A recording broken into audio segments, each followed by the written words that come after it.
Welcome to Money in Motion's Web Extra. As the Greeks head to the polls this weekend and worries over America's own economic picture mount, the question remains, is the U.S. headed down the same path as the troubled Eurozone? No one better to ask than Representative Ron Paul, who has been very vocal about the changes America's economy needs. Representative Paul, it's a pleasure to speak to you once again on Money in Motion. Thank you, Melissa. Good to be with you.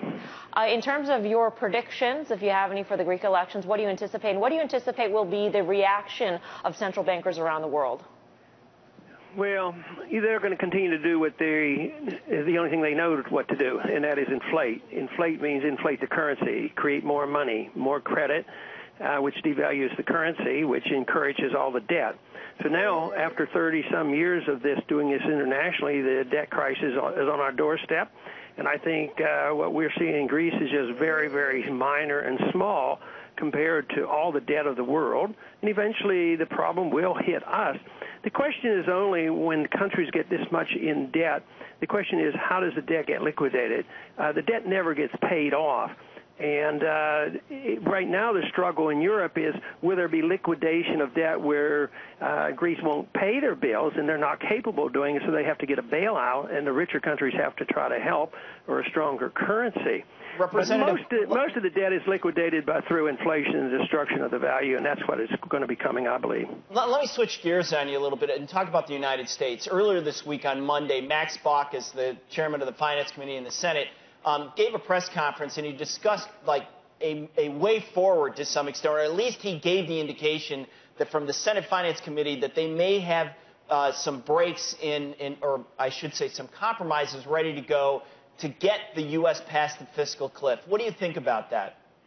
I don't know the details of that, but I wouldn't be very optimistic about it because from my viewpoint of having watched Congress for a long time and hearing this discussion on the Financial Service Committee and looking how Congress works, I think that there's way too much. People say, well, if they just could get together, they could solve the problem. And I see it differently. I see that there's too much cooperation by the leadership on both parties, although that you never hear about it, because right now they're working strongly behind scenes to make sure sequestration doesn't go into effect. Those people who pushed it through last year to raise the debt limit, now the Democrats and Republican leaders are just really, really determined not to cut a nickel out of the military and actually increase it. So there is no determination to cut. I think he's probably very sincere, and there are a lot of sincere people there, but the momentum is so great that the spending will continue and the exponential growth of debt will continue, and then there will be a day of reckoning and the debt will have to be liquidated. And Bernanke is working very, very hard to liquidate debt through the inflationary process. And quite frankly, there's a lot more inflation out there than our recent statistic indicated. And people are getting poorer. They don't have enough money, and prices are going up. So the liquidation of debt is ongoing. But one of these days it'll get much more severe, and everybody will know about it.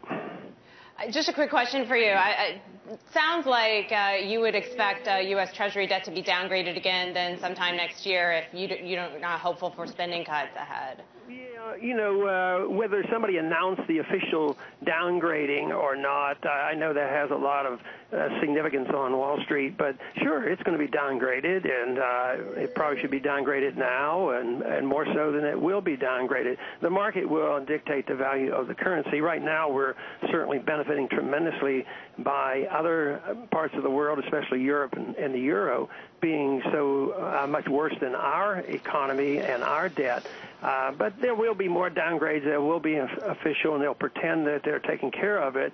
But until the American people decide that we really have to cut spending, and that's the big argument in Greece, is there going to be austerity, or is there going to be bailout? I don't think there will be austerity over there nor here. There will always be bailouts, and there will always be the creation of money and credit, because our Federal Reserve, because we still have a dollar that people will accept, our Federal Reserve stands ready to use currency swaps.